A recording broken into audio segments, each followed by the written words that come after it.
Morning, Deirdre. Good morning, Tom. How are you today? Wintry. Still Wintry. wintry, still over there in Iceland. Yes, I see. Yes, yes, I am. I am. It is still winter uh, for most people in the Northern Hemisphere. Yes. Um, we are into the university part of our videos at this point, and especially on talking about creating the foundation you need to be able to really talk seriously about agentic AI or really AI in any major use by a company or business or organization today. And especially when you're the CEO and how you understand it, how you understand how it functions, what it does, what its capabilities are, and how best to deploy those not only in the institution itself, but also for yourself. And so the last time we built a piece of work in Claude for you as a demonstration to take a book that you're writing and to see how we could tune it against the needs of the marketplace and what the marketplace was saying so that when you publish, it will be more in line with the gaps in the marketplace. And we did a fair amount of that. And so we're going to pick up where we left there, and then we'll carry on for the rest of the time into some very interesting work because you and I have done some work already on this. Uh, So why don't you catch everybody up on your side of this, and then we'll get started. Okay. Just a little bit of context. We are in our 71 series. We've published our 71-1 A and B videos in which we had board discussions between a board chair and a CEO. Our 71-2 discussions in which we talked about how these people had to go and make decisions, or actually failed to make decisions because they didn't do things correctly. We're now in our third video in our 71-3. We've talked generally, as you were just saying, Tom, in our 71-3B. We spent an hour just using Claude to go through an initial set of prompts about my book. And we're now going to go in and do a comparison with another model, Grok, which we use, and then continue the analysis of both. Now, after we finished 3B, you sent me transcripts of your work on both Claude and Grok on the same set of prompts. And I came up with an analysis of how different they were. That one of the things that we are going to be talking about throughout this video is how the different models, because of the way they've been programmed, I mean, we use the word bias in a good sense here, Tom, come out with different information. In fact, it's my estimate that there was only about a 25% overlap of information, even while both models were generating very useful content. So we're going to go through how we came to that point by going through the working of these and then take you further that how would you, as a board chair, as a CEO, as a leader, take this output and create something useful. One of the points that we keep making is that we have this 5-step process, starting with the research, then the interaction, then the context, and then the synthesis and the finalizing. And to get useful information from these models, you have to go through all 5 steps. We've really just been showing you the research and the interaction on one model. We're going to do that now on the second one. And then we'll get in this video to the context. In our next video, 71-3D, we're going to take you through the next 2 steps. Okay, you've got this stuff. Now, how do you create something useful from 2 completely different sets of information? And with that, Tom, let me throw it back to you to start working through the models. Yeah, um, let me pull up Claude here, Deirdre, and we'll start there.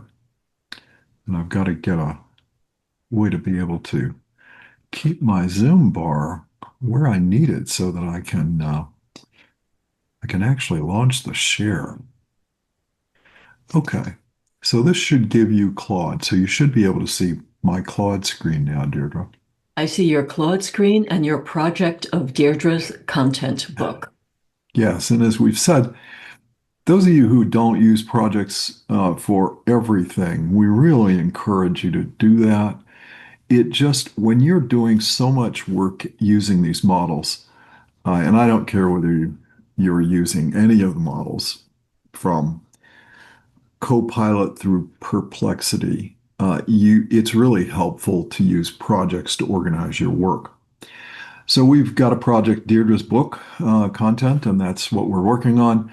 To refresh your memory, what we've done is we gave some instructions, some general instructions to the model about number one, artifact production, and told it how we like these artifacts to be produced. Then we talked about critical thinking and how we'd like the model to help us maintain clear thought and also deal with aspects of analysis. And then how we want the model to be sure it doesn't have any clarifying questions, or better said, that it asks the clarifying questions before it begins giving me answers. And those of you that do work with these models on a regular basis can understand how you can actually hit an enter button when you didn't mean to, and you get deluged with information that was not well prepared because you didn't get a chance to finish what you were trying to tell it. We also did put two pieces of information in. First piece was Deirdre's bio because we wanted because we didn't have Deirdre's bio in the book yet. We wanted to make sure that the model knew who Deirdre was and had a context around Deirdre and her background. And then secondly, we actually loaded the book in. Now, this is something we said we would do, and then we would ask the model to index this or review it is a better way to say it, have the model completely review the book so that it understood where the book was. Now, the way we did this in the sequence that Deirdre described, in the five-step sequence we've talked about, which is that when you're dealing with these models, we find that it is most helpful. It's most helpful to even yourself. If you think about the models in this way, and I'll pull this up for you to be able to see because it helps to see when you're asking a model to do the kind of complex work that we're doing here, what you want to be able to do is to, one, find out what the model knows first before you get started. And I keep getting my lazy diction here, Drew. I'm getting into the holiday season before too early, and I'm not drinking anything stronger than coffee. And this is actually fresh. Usually I'm day old at this point, but the most important thing for you to understand first is the research in the model. And as we said, we've kind of published, tentatively named this, titled this podcast, this episode as not models are not the same, because we're going to prove to you today that given exactly the same information as Deirdre said, you can get vastly different answers. They both may be right. And in this case, they were, and both were valuable, but they were different. So just using one tool all day long doesn't always serve you best. So just because you might have a tendency to use ChatGPT for everything you do doesn't mean you're getting, number one, the best answers, because the model may not be oriented in that direction. And the example I used was, in certain cases, a model may focus on one season of the year and not all seasons. And so it does really well on winter or spring and doesn't do so well on fall and summer. And you're going to see a little bit of that today. So first, important and number one, understand what the model is telling you. Then begin the interaction with the machine. So you set it up to to have you going in the right direction. And this is the instructions we give the model about interacting with us, the work process we want to use. Now, again, we're not telling the model anything we know about the subject we're talking about. That we call context. And this is the point we stopped in our video, our prior video, in the 3-B video, 71 3-B. This is where we stopped because we had stopped at interaction. We showed you what the model said, how we got to where we were, and now we were going to say, hold, and because it kept asking us, well, I'd like to see that book. I'd like to see that book you keep asking about or telling me about. So we were then ready to do that, but we didn't load it in yet because we know that it takes a while, depending on which version of the model you have, how much you're paying, what time of day, what day of the week, what the demands on are on the model. It can take up to 40 or 50 minutes sometimes to index a large piece of equipment, a large piece of data.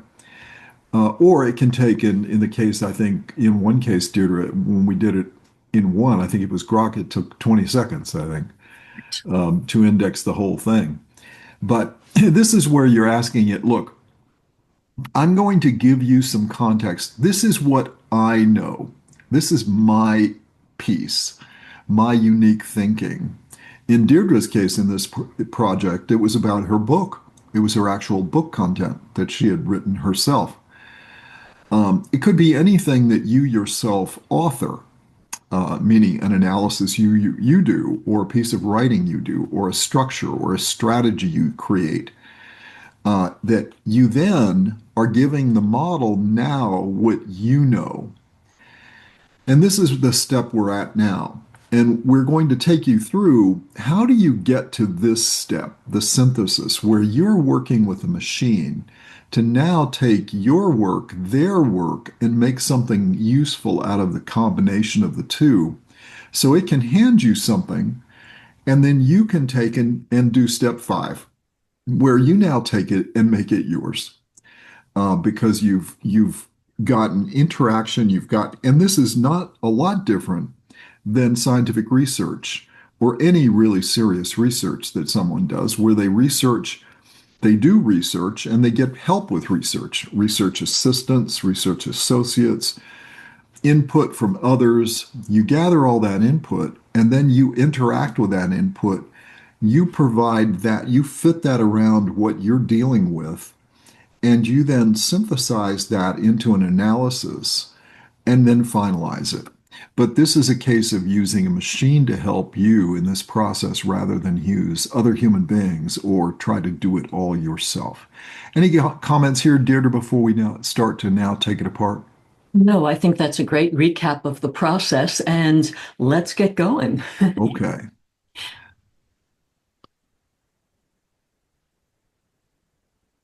All right. So we're now back into the Claude window. And so just to get you ready here, we've got all this stuff ready. So Claude has given us, this is our chat stream here. And so we'll go to the end of this chat stream and I'll work back to where we left off. Just double check here. Apologize for all this. Okay. All right. So now what happened here was very interesting. Um, we asked Claude, as we went through with you in the other video, we said, look, Claude, here's what we've done. We gave it an initial prompt. There we go. And as you all remember, we worked through very diligently to get that prompt. We then had Claude come back, and we expected Claude would ask us questions.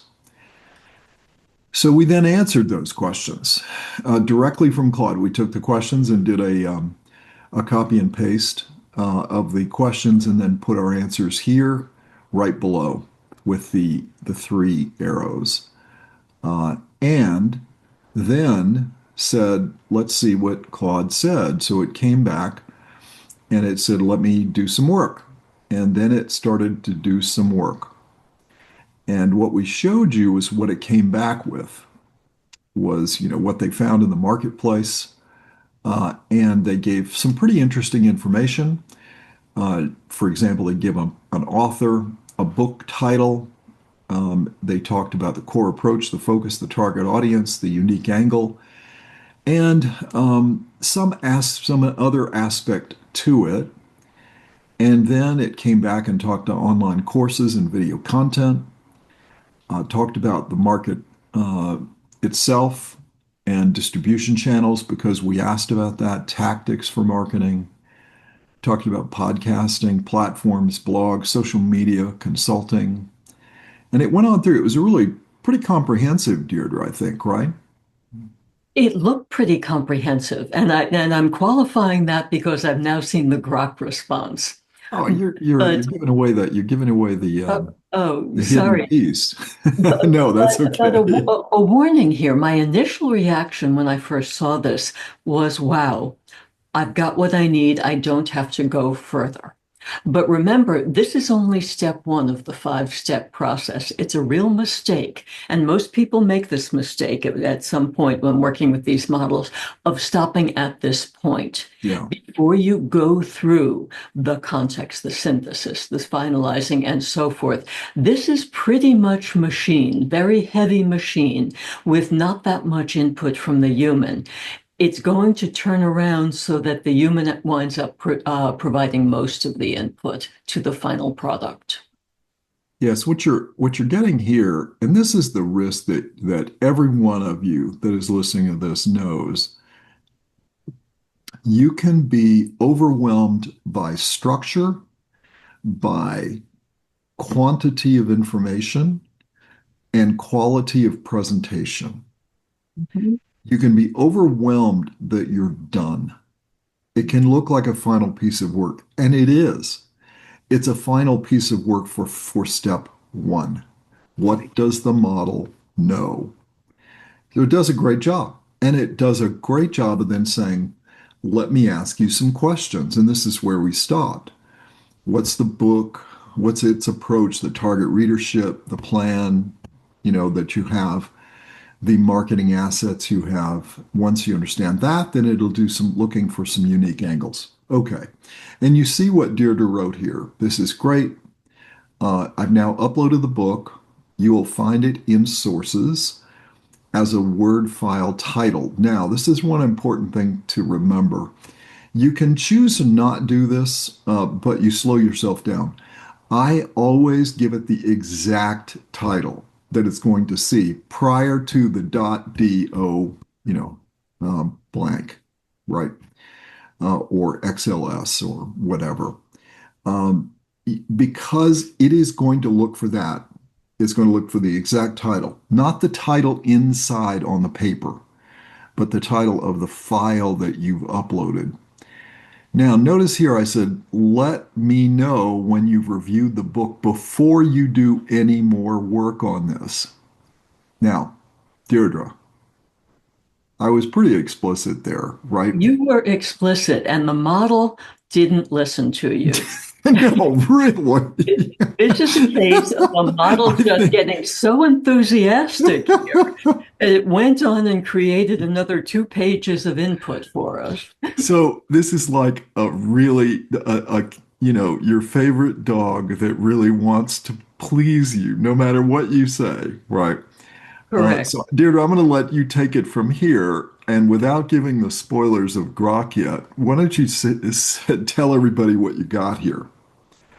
Well, what I got was some interesting comments here. First of all, I'm glad it thinks that my work was excellent. It will always get me when it thinks my work is excellent.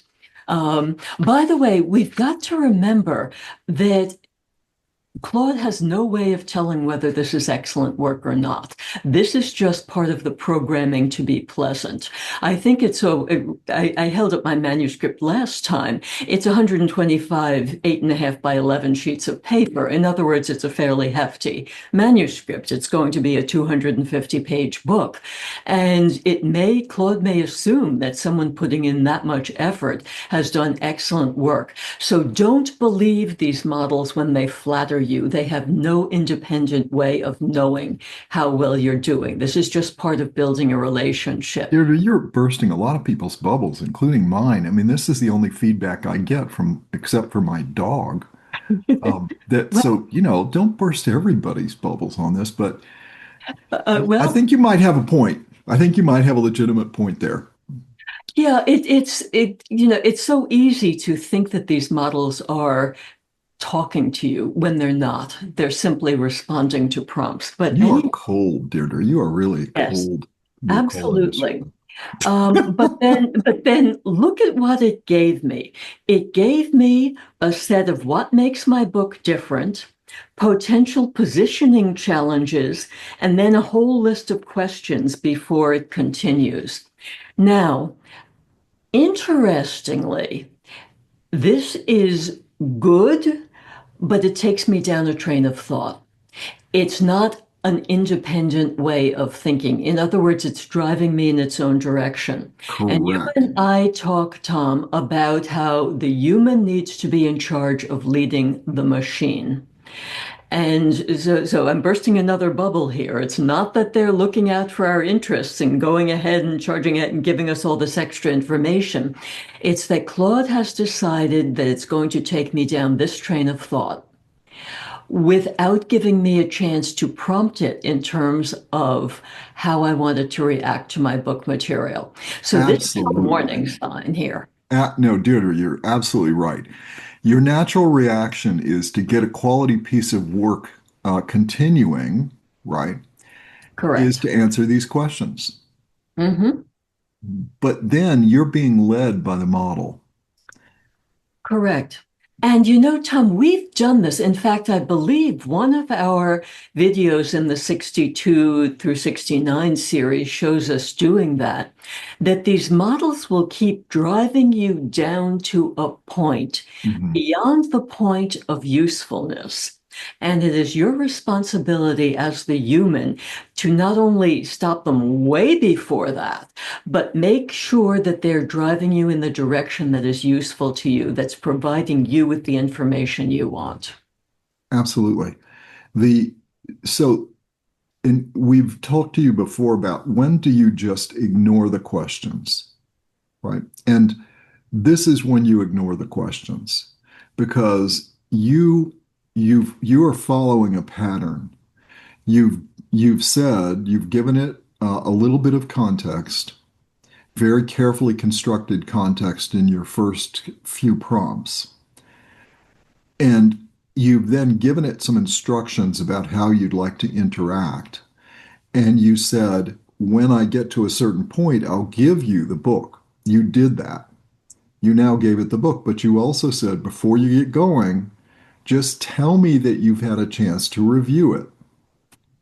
What it did was it reviewed it, it gave you initial reactions to your book, and then created a set of next step questions.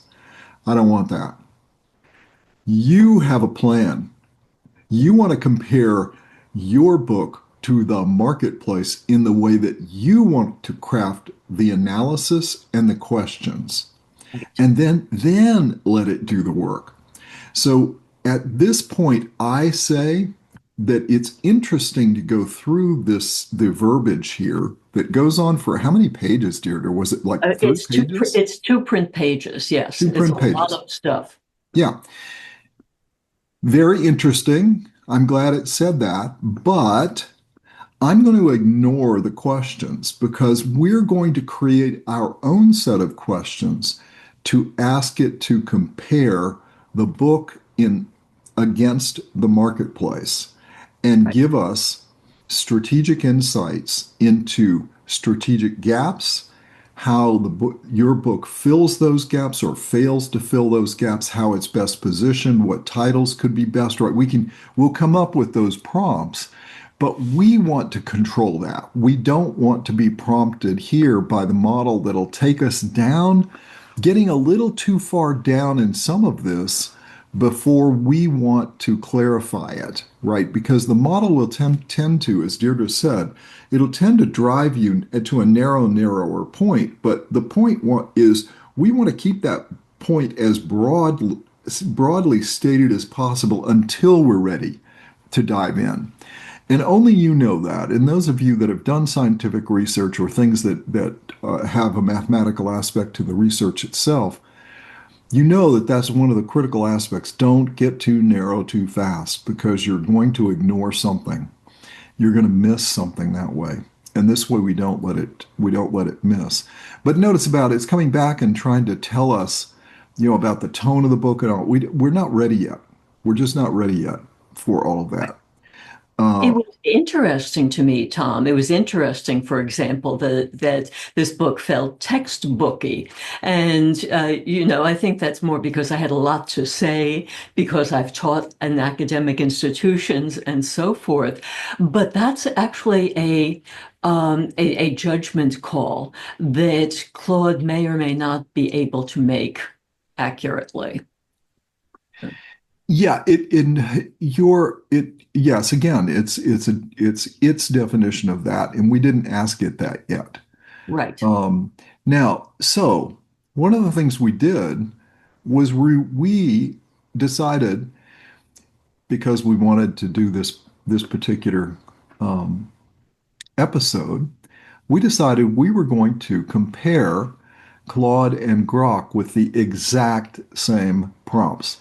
So we did a copy and paste. We took this prompt right here and we did a copy and we replaced Hello Claude with Hello Grok.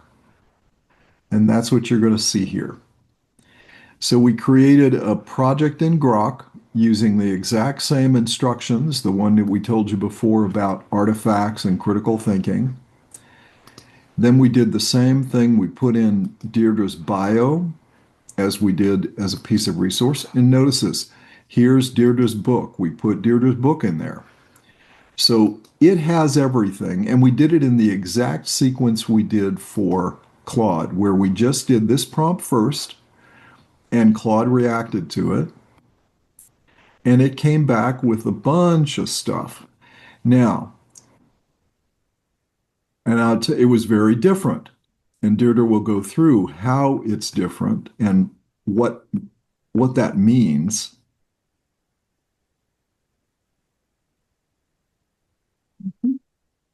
And then we took and ignored what it said. We took and ignored what it said and we gave it the same questions and the same answers that Claude had asked. So instead of answering Grok's questions, we inserted Claude's question and answers and didn't say anything more than that. Then it came back and said, "Oh, okay, thank you." And it then started to change its approach to what it did. So it came back and gave more information. And again, I'll let Deirdre take you through this once we've gone through the overview. Then after that, we came back, okay, because it was saying I'd do better here if you uploaded the book. Right. Yep, that's true. So we were moving into now providing, the step three, the beginning of the context work. And this is where we've uploaded the book. Again, we did an exact copy and paste here and said, before you do any more work on this, let me know that you've reviewed the book. Well, it did. And it did a better job. It kind of said, I reviewed the book Yes. and gave some questions, right, to ensure we're aligned.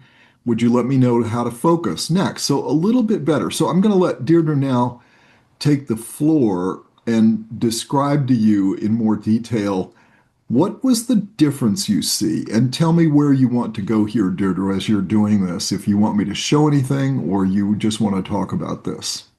Let me just talk a little bit and may show something later. But I mentioned the statistic earlier that there's only about a 25% overlap of content.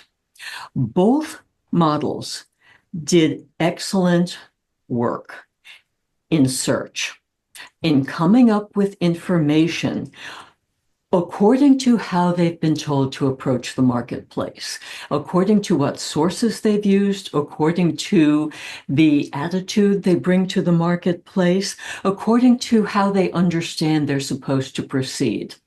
But those things form what we call good bias.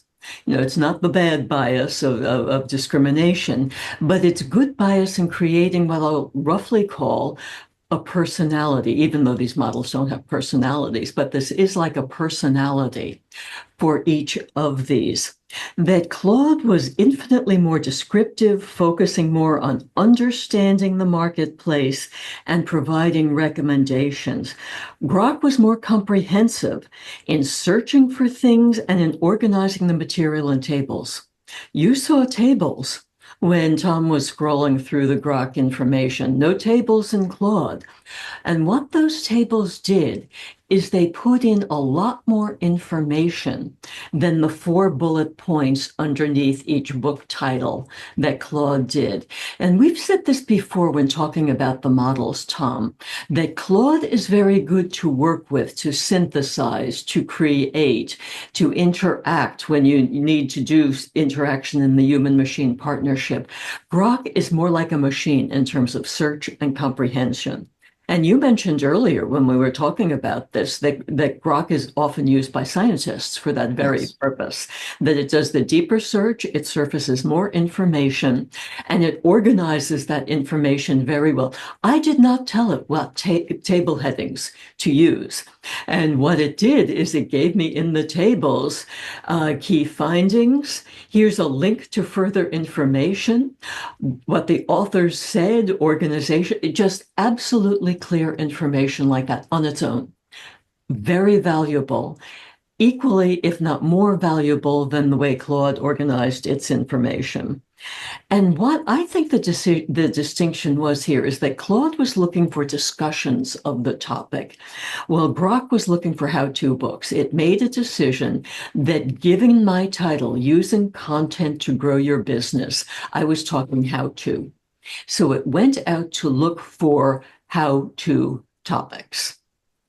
And that drove its search in a very interesting way. When you go through the information that both provided, that what Claude did is it went out to books and it went to like content, general content out there. What Claude did is it went to books and print content and then YouTube channels.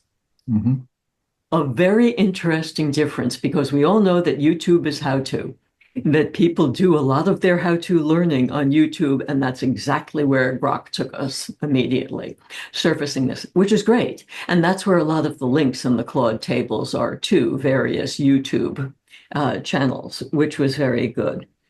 Another distinction is that Claude seemed more interested in me, in wanting to meet my goals for the research. You'll see it kept checking in with me. It wanted to know, even after we fed it its book, it's after the book questions were all about, well, what are you doing now? What's your next step here? When are you going to do this? Well, Grok seemed more interested in just doing the analysis and making sure that the analysis was pertinent to me, which is vastly different from trying to anticipate my wants here. It's a far more analytic way of approaching it.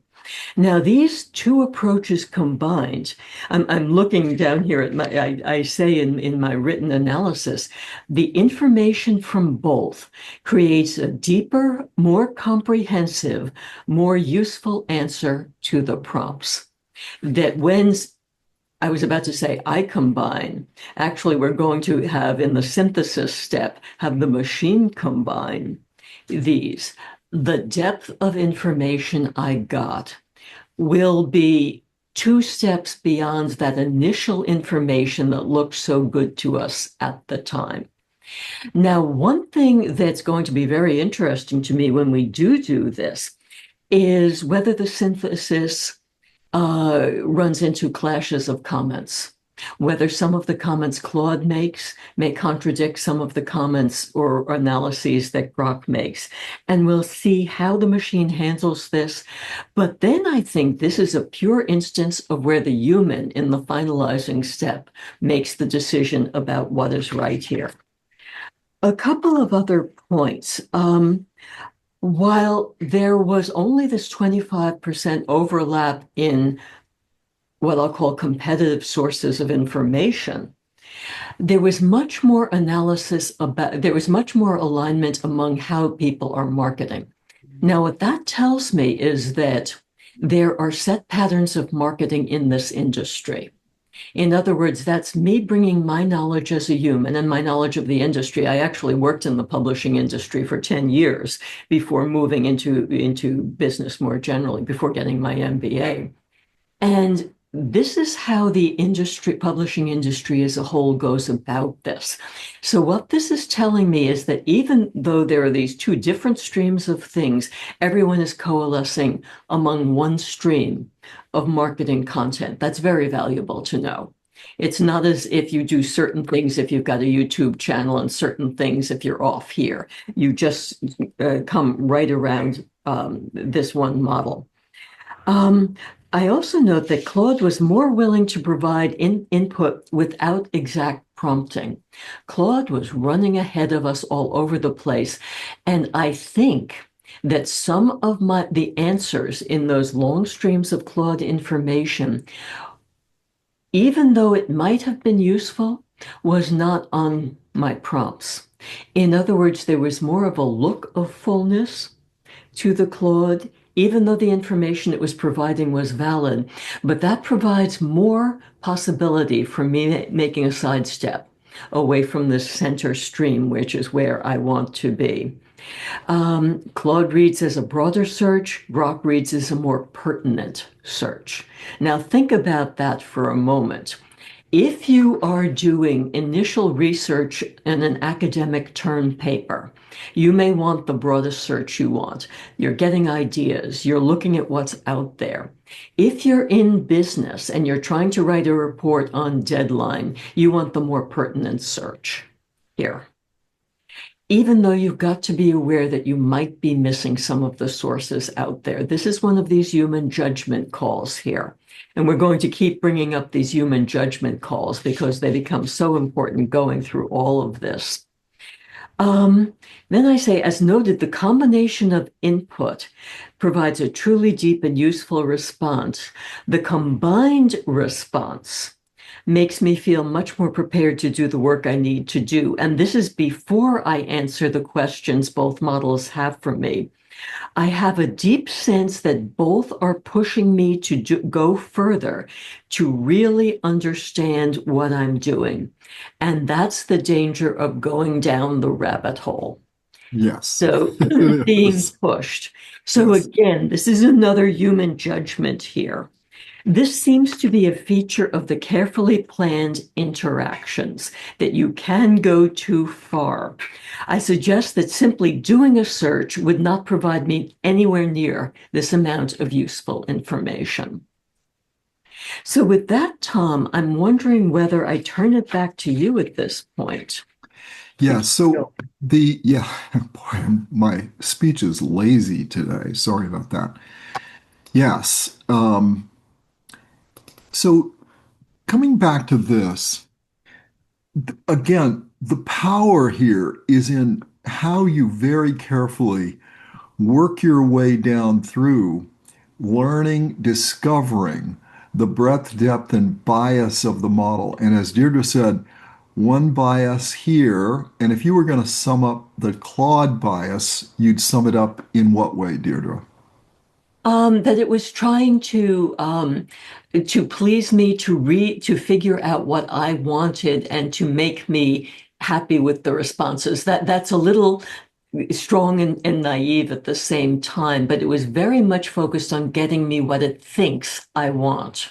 While Claude was much more, I'm sorry, Grok was much more objective. Here's what's And out the there. the result here means that it was 75% different than Grok because of what reason? Because it gave me more information. It looked at things that were useful. It provided me links. It talked about the key No, features. so you're talking about what Grok did that Claude did not do. I think its bias drove its depth and breadth. And that bias was, The analytic. yes, the answers that Claude was providing were biased towards the analytic, right? That Grok was providing. Sorry. I know Yes. it's Now easy. I'm getting confused. That Grok was It- providing was more along the analytic side, more along right. where you could see where it would appeal in the way it does its work, and the output would appeal more to those doing pure research. Well, I think that Claude made a couple of assumptions up front about what I was looking for, and it Yes. gave me that. Yes. Yes. Again, not necessarily bad, but different. And this is what we talk about when we talk about bias in the model, that bias, unfortunately, as we all know, it's been used socially and politically in different directions. And certainly the models have those aspects in here, but probably as important as anything is just the way the model functions, the bias of the way the model functions. And this is the point about the bias toward being nice to Deirdre and telling her her work is always great. And I have to say, sometimes it doesn't say that for me, Deirdre. So it is making some judgment there, But I'm glad you say it doesn't really know what it's talking about. That makes me feel better. Or it can maybe. So keeping that separate, and then you begin this interaction where you decide what you want to do here. This is when you're guiding the machine. So this is where you're training it, meaning, notice how we've said this is where we're going to still, at this point, the next thing we do is we're going to ignore the questions still. We're going to ignore the questions that are coming out right now from both of these folks. And we're going to just tell it what we want it to do next. And that's where we're saying we've given it context, and that's the human context in the form of Deirdre's book, unique content that she's written herself. Now we're going to take how we're going to guide the machine in taking and using the work it's done with the work that Deirdre has done. And that's the beginning of this phase where the machine is going to do some really powerful, again, more powerful work for us than it would if we hadn't prepared the ground to this point like this. Correct. A couple of quick points here, Tom. As you know, these models learn from working with us. They learn our styles, they learn what we want, they try to mold themselves to us. And my sense is that Claude is more malleable than Mhm. Grok is. Grok has almost the overriding analytic approach, even though it will start to learn how much we want from it.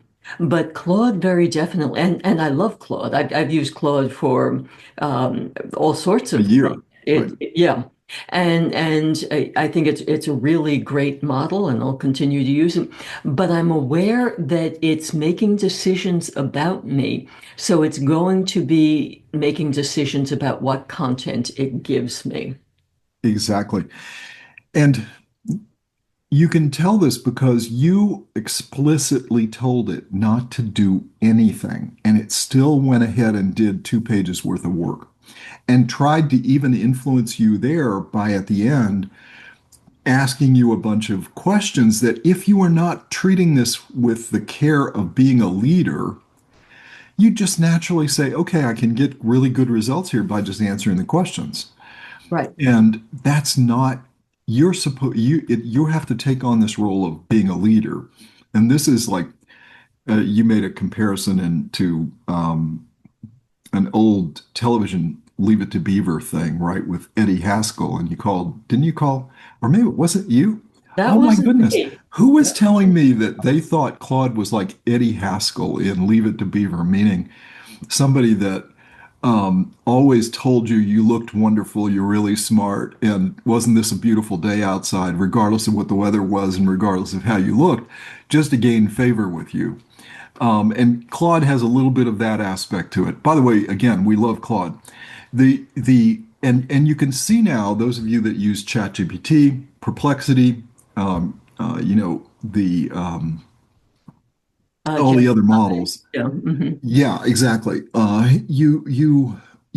Everyone has its own approach, but it's really Right. important to see that, and it's very hard to see it unless you do a comparison like we just did with a hard scientific model like Grok versus that wavers toward that versus the Claude approach.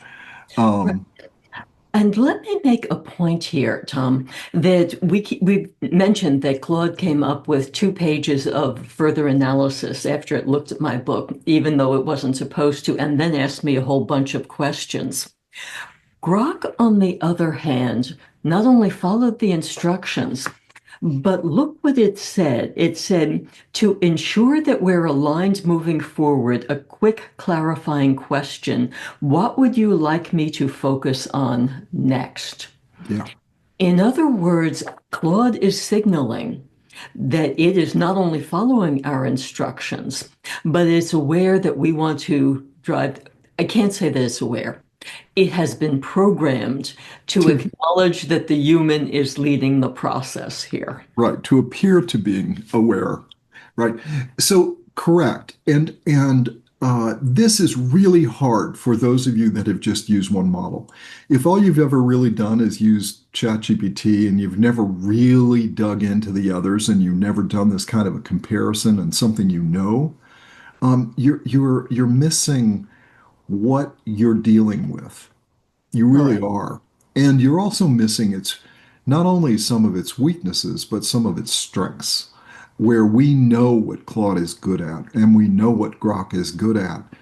We, we liked some of the other models. Gemini, for example, I liked Gemini until it decided that all of its output is going to be dumped into Google Docs, and it slows me down so much and puts me in another platform. When I said don't do that, I can't even use it now because it does that, and it just kills my ability to function. And I like that. So it's probably going to be Perplexity that's going to be my other alternative now. But, You're well, you, laughing, but well, you and I talk about this all the time, that tech companies make decisions about what they think the users want without necessarily asking the users what they want. They do the things that are best for them financially, but that's a whole other topic here. I think one of the I would dare say, dear, that I'm not a typical user. I mean, I probably don't react the way typical people would the vast majority of people react. I just don't. I have a certain bias on how I like to see things function. Well, you and I are also power users at a fairly high level, at a Yeah. very high level. And so we may have demands or preferences that maybe not people who use these models less use. But anyway, we're making a point here, and it's a very strong one, which is that when you're doing an important project, and this project is for me very important, I want to get the marketing and selling of my book right. It's often a good idea to use more than one model Yes. and to take the two models through the process, see the comparative input that you get from the model, and then use your own knowledge. If you've got that, sometimes people do this sort of research without knowing the marketplace necessarily, but use your own, what I'll call business sense, to try to figure out how to combine the information from both. Now, we're going to, before our next video, which is 3D, have Claude synthesize the two sets of output. Uh, Yes, we might actually try to create that prompt and just see what kind of an answer we get, Deirdre. see what answer you So get. here is how we did this. Um,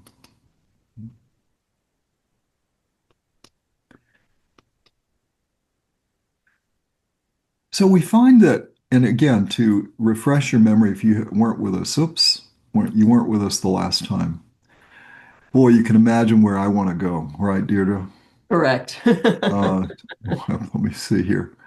Hang on, let me get to hello, Claude. Here we go. Hello, Claude. All right.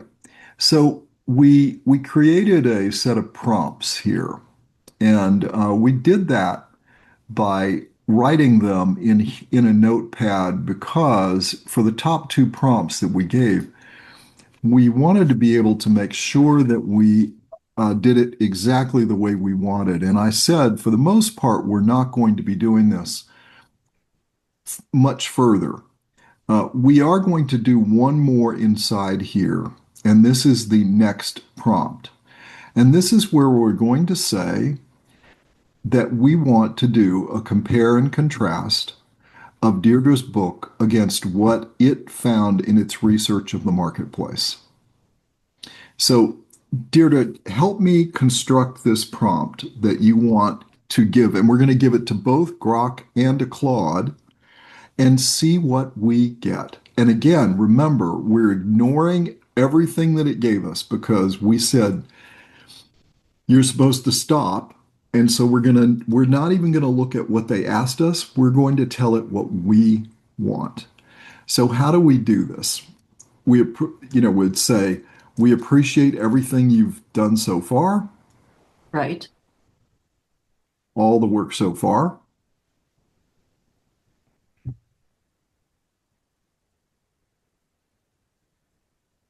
Thank you for that. Now, why are we doing this? For ourselves. So when we go back and look at these prompts, we know exactly where we are and why we did what we did. And notice we're ignoring their questions. We're saying, we really appreciate what you've done. Thank you for doing that work. What we'd like to do next is this, or what I'd like to do next, because we're Deirdre here.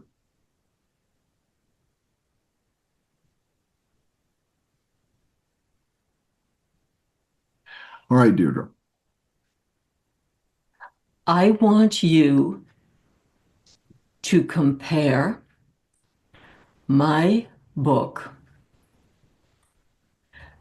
to what you found in the marketplace. Tell me what's similar and different. Oops.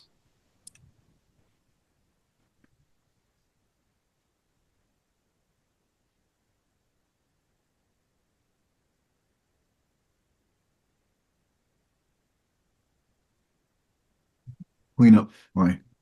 Right. Similar with SIM. There we go. I can't see it. That's it. Okay. Now, I think you also want it to please identify um,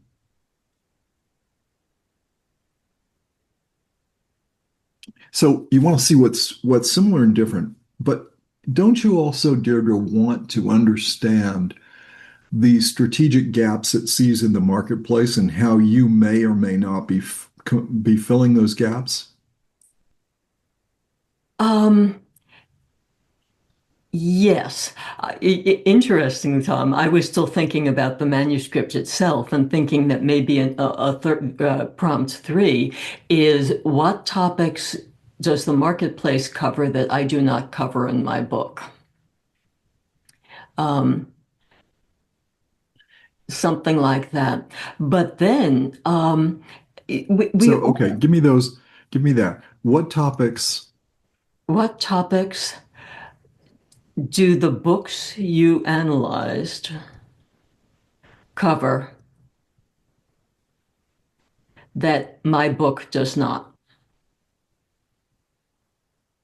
Okay.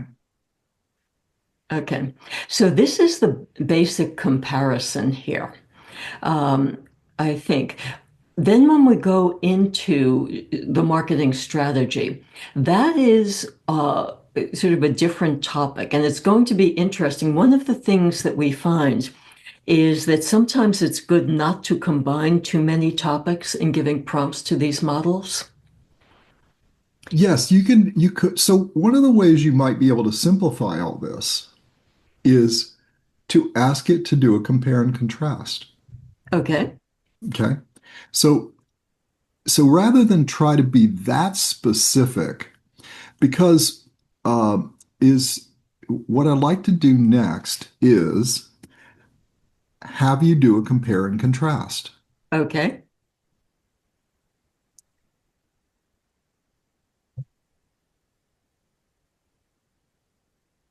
Okay. And just leave it. Okay. Because what, again, you're trying to be careful with what you're telling it, and you want to see if it can discover something you don't know, right? Or Right. you haven't seen. Right.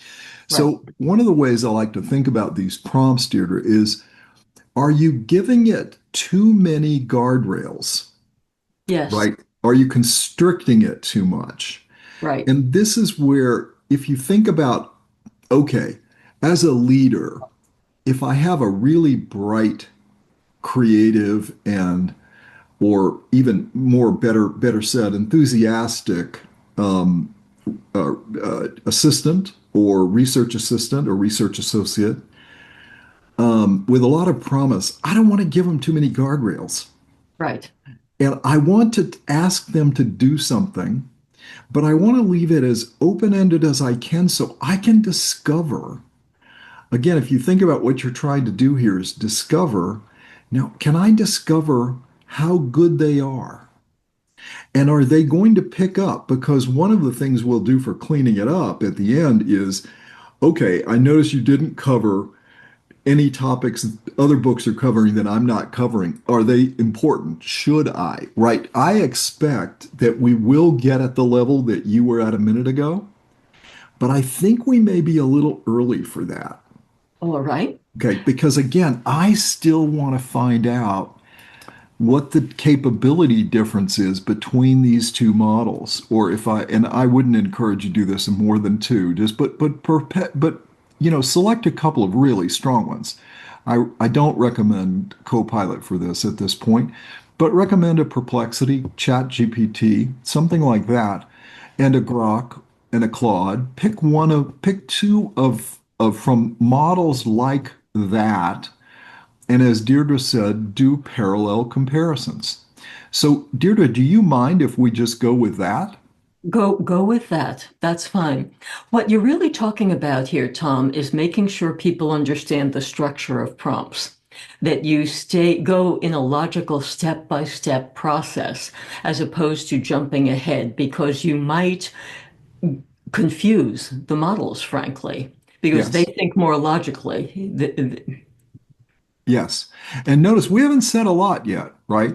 You I haven't. mean, when we've done Claude, if you see, we did the first prompt and then we came down from that and then we answered its first set of questions, Correct. which we had asked for, right? Remember, we said, please ask us at the end here, please ask us if you have, you know, before uploading the books and materials, like to know that you see what you see in the marketplace.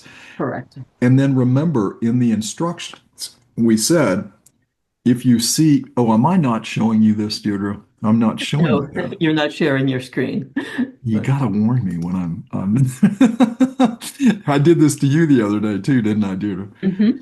Notice we just inserted our answers here that they gave us the questions that we asked for.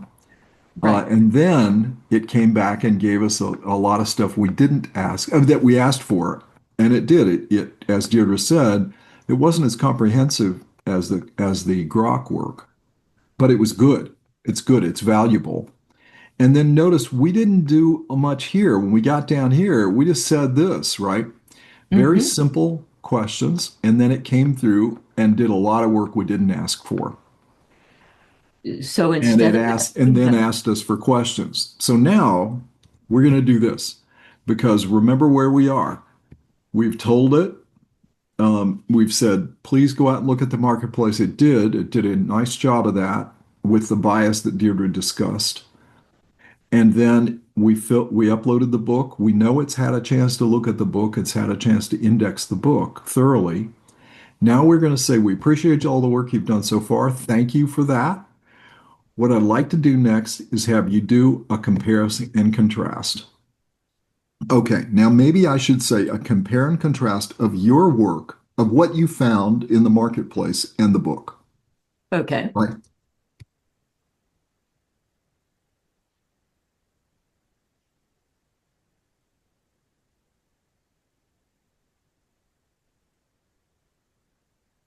And my book.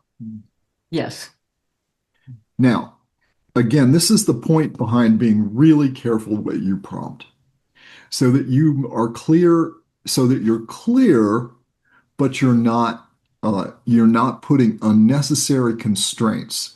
Now, the way you'll know you've put unnecessary constraints, and this I've seen this before in other people that have worked, through this process of, come with a laptop and a problem, and we've sat with them and helped them think this stuff through, that frequently I let them, as Deirdre did, she tried to take us down a little bit too much specificity and by the way, she's playing a role here of doing that on purpose. Yes. Um, Naive and untrained on this. Yes. yes, because I've seen this before. It's a natural tendency to want to get specific and want to get toward what you want rather than thinking about it. Look, I'm a leader here. I've got to figure out the universe and managing the universe.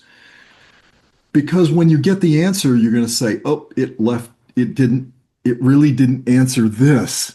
And that's where it's going to show that you put too many guardrails on the prompt. But I wanted to short circuit this. By the way, I want to now copy this and put this back here because we're going to use this for Claude for Grok here in just a second. Okay, Deirdre, you ready to see what it I does? am ready. Let's see what it Okay, does. let's go. And this may take a second. It'll be curious to see how long. Here we go. Maybe 2 seconds, Tom. Not much at all. Yeah.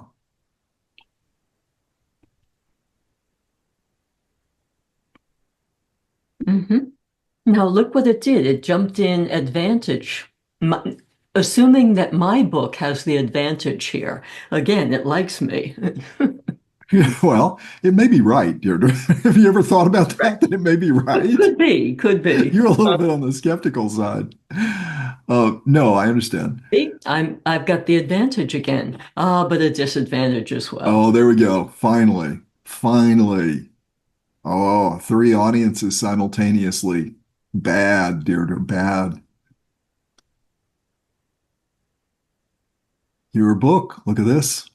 Yes, Advantage, disadvantage, more work required from readers.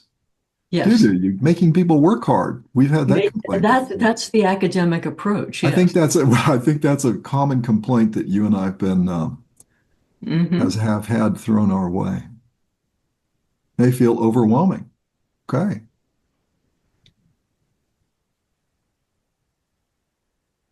No sticky brand framework. It doesn't like your generic 8 step, 7 questions approach.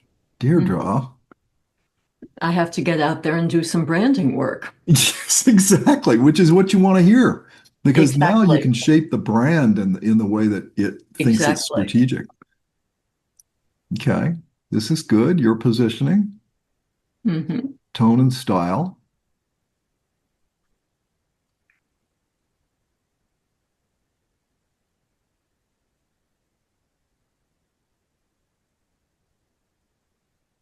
And then areas to consider.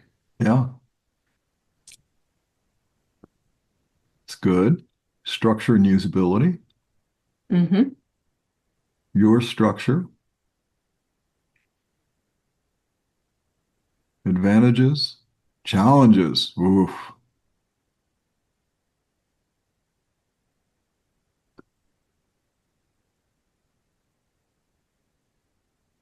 Okay. This is good stuff. It's very good stuff. And the comments it's making are now some of the comments are things I made specific decisions about, but that's beside the point. I want to see that they're noticing them. Now, one thing to remember though, Tom, is it comes back to there's only a 25% overlap between Claude's sources and Grok's sources. So this analysis is based on what I'll call the Claude sources. When we do this analysis on Grok, we'll probably come up with completely different things because of the difference, the 75% Well, it'll be difference. interesting to see if we do. Right now, it's gonna be maybe it's gonna be hard to tell this moment, but there's an awful lot of material here that has value. Absolutely. And, we have a whole page here of things that only my book offers. And that's reassuring to me that there's going to be some perception of value of my book in the marketplace because no one else is providing this. Well, what we'll want to Recommendation. ask that question, right? Hmm. We're not going to do that today, but what one of the things we will want to do is ask on those things that it sees as strengths and Right. weaknesses, how strategic are they? And how much of an inhibitor might they be? And what would the final recommendation be on how you deal with them? But we're Correct. not quite there yet. What Now, would help most? Okay. Would you I like was me going to to? point that out, Tom, that now it's asking the same question that Grok asked much Mhm. earlier. What would Yeah. help most? Positioning, strategy, create a strategy, identify marketing channels, suggest book revisions. See, we are probably want to do that first, not go down the positioning and all that until you get the book revisions right. Correct. That or its recommendation of those so that you can decide what you want to do. And then Always based on remember. that, positioning, branding, marketing strategy, they've got it in the wrong sequence here. But not that's this is good material. It's good material, but again, remember that I, as a human, am going to be interested in the book revisions, but keeping in mind that this is only part of the marketplace because I know Oh, the comparison. yeah, well that we're going to do that right now. Okay. This is okay, here is what Grok said. Hmm. Okay, I'm ready to proceed. For example, okay, we're just going to do this.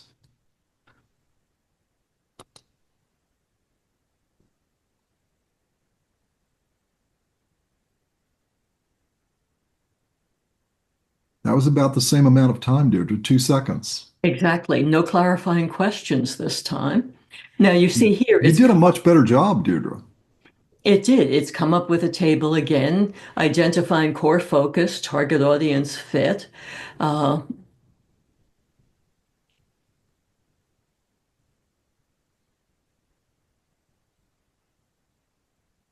Now, again, this is something I asked for, right? right. So it's telling me how to do this. Correct. It's comparing my core philosophy to the others. It's fascinating for me to see.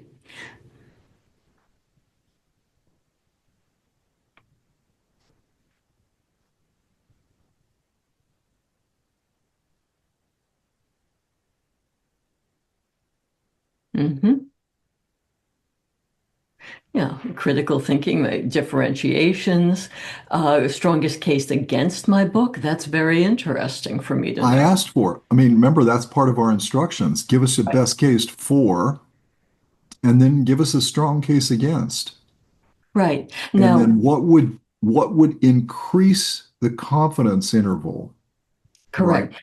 Now that's a point I wanted to make when I was talking about the comparison, Tom.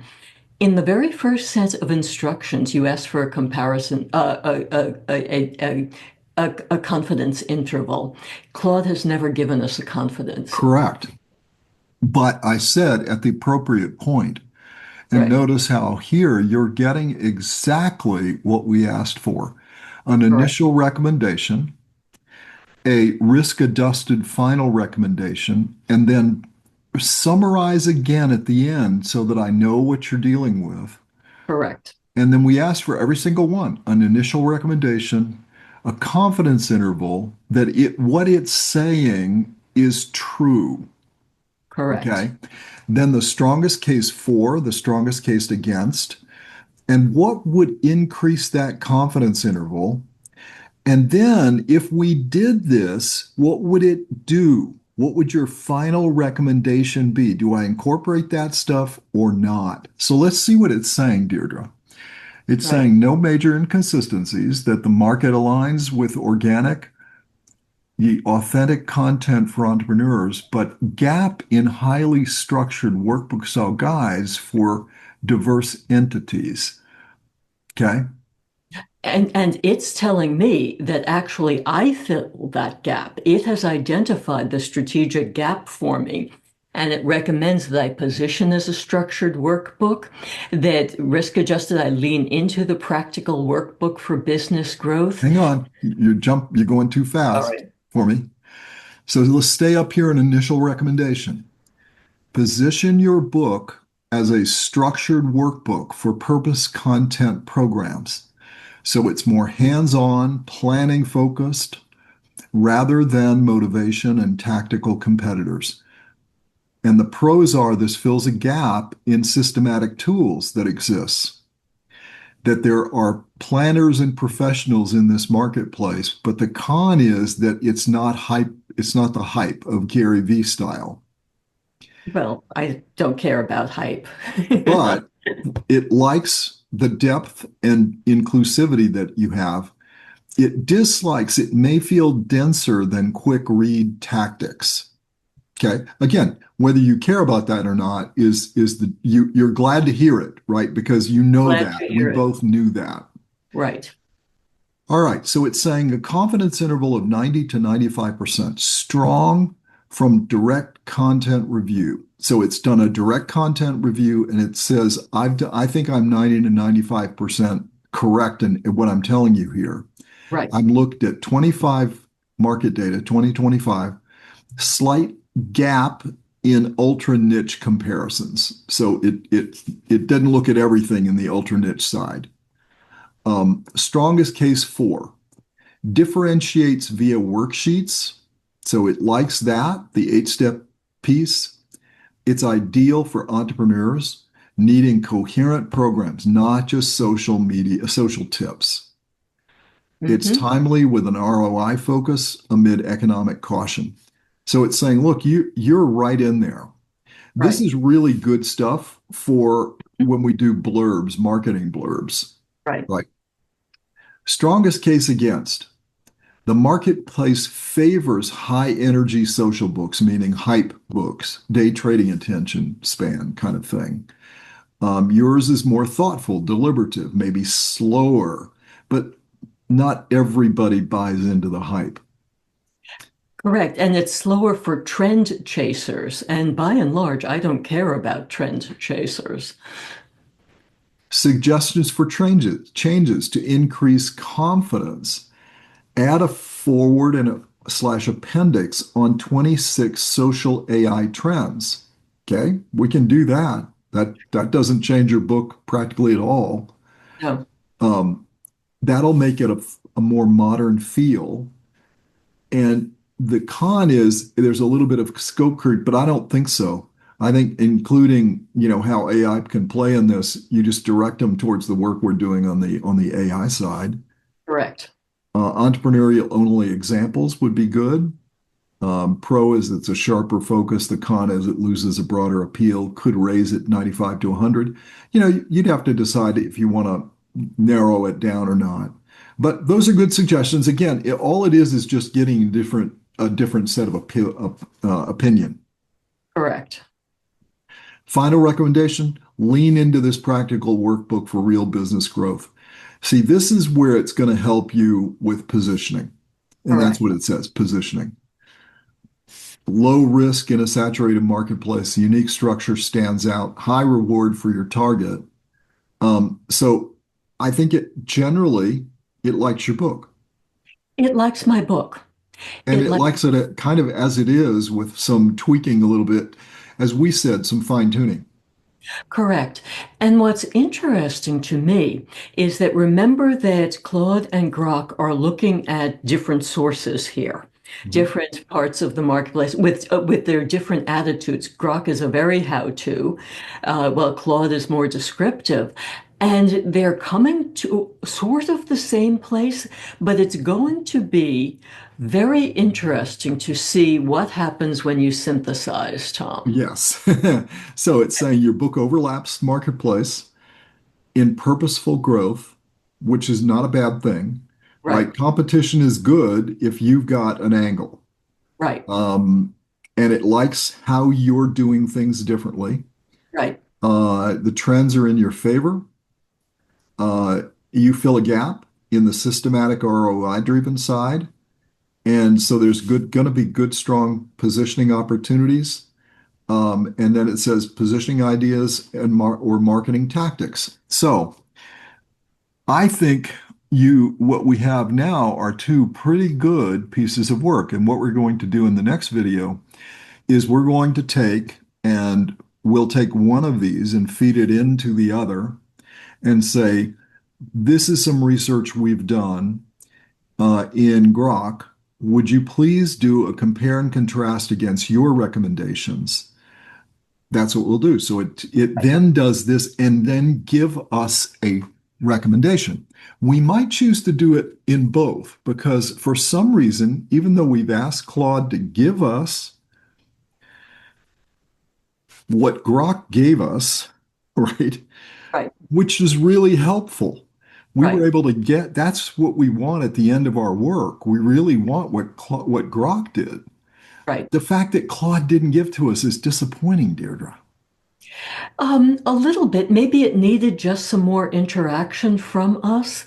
But anyway, what we're really seeing here, Tom, is we are, I don't want to say in any way we're not testing the limits of these machines, but we're testing the functioning of the machines. We're showing people how the different models operate differently.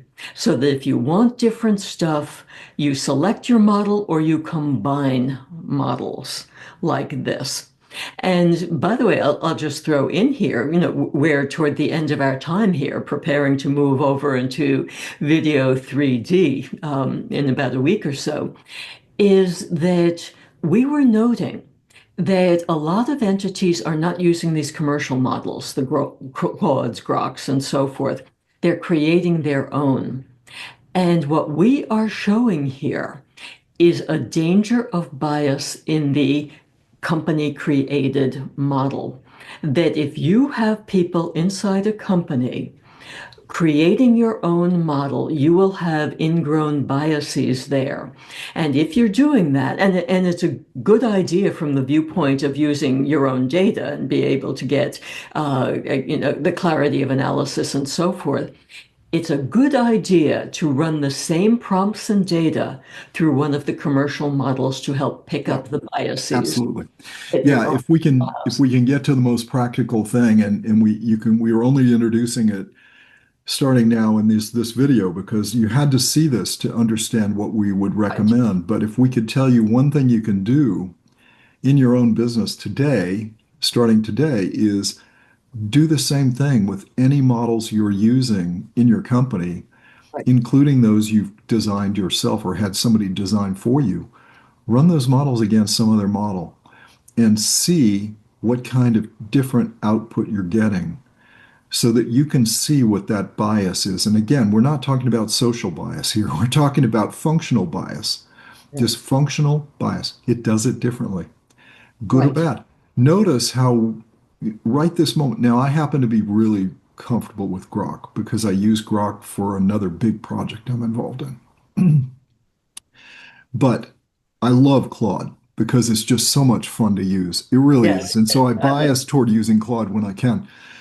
So that's why we're doing it, and it's great. It's showing us some million, but I'm frustrated with Claude because I want Claude to give me that same result. So I am going to actually go in there.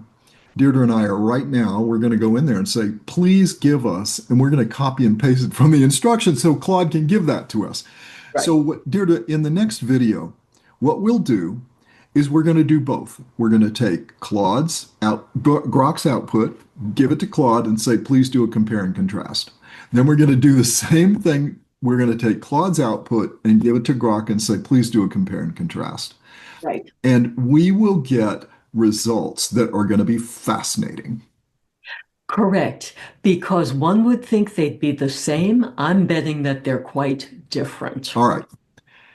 Now, we haven't seen each other in person for what, 2 years, going on 2 years now. So you can't make this real, but you have to buy me a cup of coffee or better said, I have to buy you a cup of coffee. Now, what's the bet? How much percentage of just rough guess is common? 50. All right, boy, I'm going to say, le, I'll take less than 50. Okay. You're going to take right in the middle.